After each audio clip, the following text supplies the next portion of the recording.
আল্লাহ, তোরা বমি করতেছিস কেন?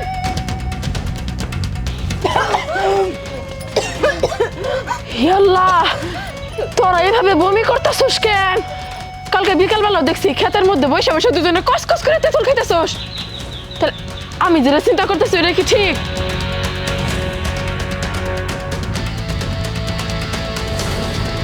হাই হাই গো, তোরা কি করছস? আমি নাই, এই সময়ের ভিতরে আমি নাই। আমি আম্মারা যাই এখনই বিচার দিতেছি। আমি এই ঝামেলা সামাল দিতে পারি না। ভাবি স্যারাডা না অনেক ভালো আছে। স্যার অনেক ভালো আছে। ভালো হইলে আমার আমি কি করবো? তখনই আমি মরে যেতেছি। আমি আমি আমি সব সামাল দিতে পারবো না। আল্লাহ, আমি কি করবো? হাই হাই রে, সর্বনাশ হয়ে গেছে গা। মান সম্মান সব শেষ হয়ে গেল গা। এখন গলায় দড়ি দেওয়া ছাড়া আমার আর কোনো পথ নাই। আমি কি করবো? বাবা মাথা ঠান্ডা করেন। তুমি তো গলার দড়ি দিয়ে উদ্ধার হয়ে যাবা, কিন্তু এই সমাজ আমাদের মুখ কেমনে দিয়ে মানুষ আমরা এক ঘরে করে দেবো। এই যে সব কিছু হয়েছে তোমার জন্য। তুমি আশকারা দিয়ে দিয়ে মাথা তুলছো, কোনো সময় শাসন করার দাও নাই। আমরা বাপ মা হয়ে শাসন করা পাই নাই। তুমি তো বড় ভাই বউ, তুমি তো একটু পারতে শাসন করতে। তুমি করো না, খালি মাথা তুলে রাখছো। এখন তোমার জন্য আমার মায়ের দুটো আমার মান সম্মান সব ডাবাই দিছে। আর এই সমাজে টাকা পাবো না। আই ধুরো, আম্মা আপনি চুপ করেন তো। বিয়ার মধ্যে আপনি নিকার গীত শুরু করছেন। শুনেন, একটা সমস্যা হয়েছে, সমাধানও আছে। এরকম কান্নাকাটি করে তো আপনি এলাকা জোড়া মানুষ জানাইতেছেন। আব্বা, মাথা গরম না কইরা আপনি পোলাগো বাড়িতে যান, যে বাপ মার সাথে কথা কন। বিয়াটা হয়ে গেলে 10 কান হওয়ার আগে যদি বিয়ে হয়ে যায়, তাই তো সমস্যার সমাধান হয়ে যায়। চিল্লাইলে তো হইব না। আপনি তো মায়ের বাপ, আপনার একটু নিচে হইতেই হইব। আব্বা যান, আপনি কথা কন। আর কি কথা মানবো? ঠিক আছে মা, তোমার কথা আমি যাইতাছি। ও মা, তোমার হরের তো পাঠাই দিলা, ওরা কি মানবো? আমার তো কেমন লাগতো। ঘাবড়ায়েন না, আব্বা গেছে, কথা কোক, দেখবেন সব ঠিক হয়ে গেছে। চলেন তো।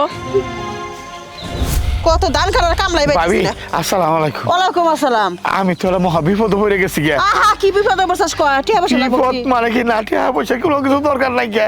আমার দুইটা মেয়ে আর আমরা দুইটা পোলায়।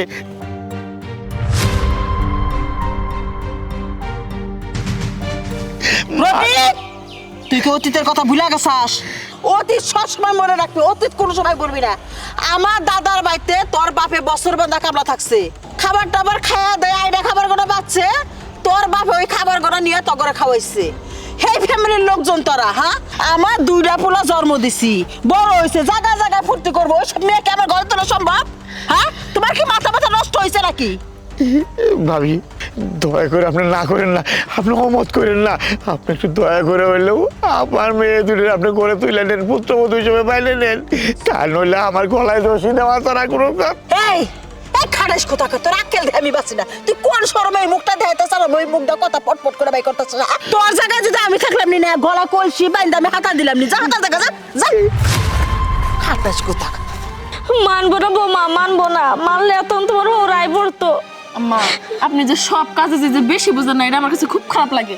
আব্বা গেছে, এখনো পর্যন্ত খবর নিয়েই আসে নাই। তার আগে আপনার প্রেশার উঠে যাইতেছে। আব্বা আসুক, শুনি কি হয় না হয়, তারপর তো বোঝা যাইব নাকি। এত ওই দাও, ওই দাও। আব্বা পারবো না, ওরা পারবো না। আমার গাছ ধাক্কা দিয়ে বাই করেছে, নানান ধরনের কথা শুনাইছে। আমরা শুনো লোক, গরিব, ওরা গরিব মানুষ। আপনারা চিন্তা করেন না, চুপচাপ থাকেন। যা হইব ভালোই হইব। আপনারা চিন্তা মুক্ত থাকেন। তো আপনাকে আমি বুঝাইতেই পারতেছি না, সমস্যা যেহেতু হয়েছে সমাধান হইব। বৌমা, সমাধান একটাই, এই দুইটারে গাড় ধাক্কা দিয়ে বাইর করে দাও। যদি লড়াই এই বাড়িতে থাকে, আমরা সমাজে মুখ দেওয়ার পাম না। না, আমার অতিরিক্ত বেশি অস্থির হইতেছেন। কইলাম তো, সমস্যা যেহেতু হয়েছে সমাধান হইব। আপনার মায়েরা ভালো সিদ্ধান্তই নিচ্ছে, ভালো পোলাই পছন্দ করছে। আমি খবর নিয়ে দেখছি, পোলার বংশ ভালো, বাপের টাকা আছে ভালো, সুখেই থাকবো আপনার মায়েরা। বৌমা, বংশপালা দিয়ে কি করব? মানে তো আর নিতেছে না। নিব নিব।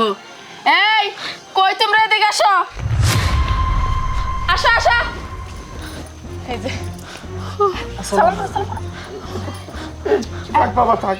এই যে শোনো, যা করার তা তো কইরাই ফেলাইছো। ভুল তো তোমাকে হইছে। এখন আমার শ্বশুর আব্বারে কও যে আমার ননদ দুইটারে তোমরা বিয়া করতে রাজি আছো। কও কও। বৌমা, সবই তো বুঝলাম, কিন্তু ওগর বাপ মাও। আম্মা আপনি রাখেন তো বাপ মাও।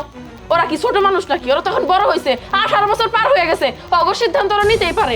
আর বিয়ার সাথে যদি হয়ে যায় কয়দিন আর বাপ মা রাগ করে থাকবো, সেই মাইনেই নিব। আব্বা আসলে আঙ্গুর বড় ভুল হয়ে গেছে আগে, আপনি মাইনে নেন, আমাকে নিয়ে আপনার করে চিন্তা করা লাগবো না, আমরা দুই ভাই তো রাজি আছি। হ্যাঁ ফরাত, তুই একদম ঠিক কথাই কইছিস। আব্বা আমাকে এবার মতো মাফ করে দেন, আমরা বিয়ে করার জন্য একদম রাজি। আপনি এখন যদি রাজি থাকেন তাহলে আমরা বিয়ে করে ফেলামো। আছে আছে, সবাই রাজি আছে, তোমার ঘর কোনো চিন্তা নাই। আব্বা আম্মা ওগুলো ভিতরে যান, আমি নাস্তার ব্যবস্থা করতেছি। নতুন সবাই হইলো কথা, বিয়ার সাথে হয়ে যাইব। যাক, সমস্যা হয়েছিল, সমাধানও হয়েছে। ভাবি, একটা জিনিস কিছুতেই বুঝলাম না, তুমি এই সব কিছু সমাধান কেমনে করলা? তাইলে শুনো,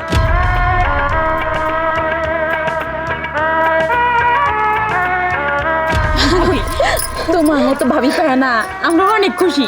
তোমার মতো ভাবি জানি বাংলাদেশে প্রত্যেকটা ঘরে ঘরে হয়। আচ্ছা ঠিক আছে, উঠো। বড় লোক বাড়ির বউ হয়ে যাইতাছ, বিয়ার পর কিন্তু আবার ভাবিরে ভুইলা যাইও না। না না, তোমারে বুইলা যামু।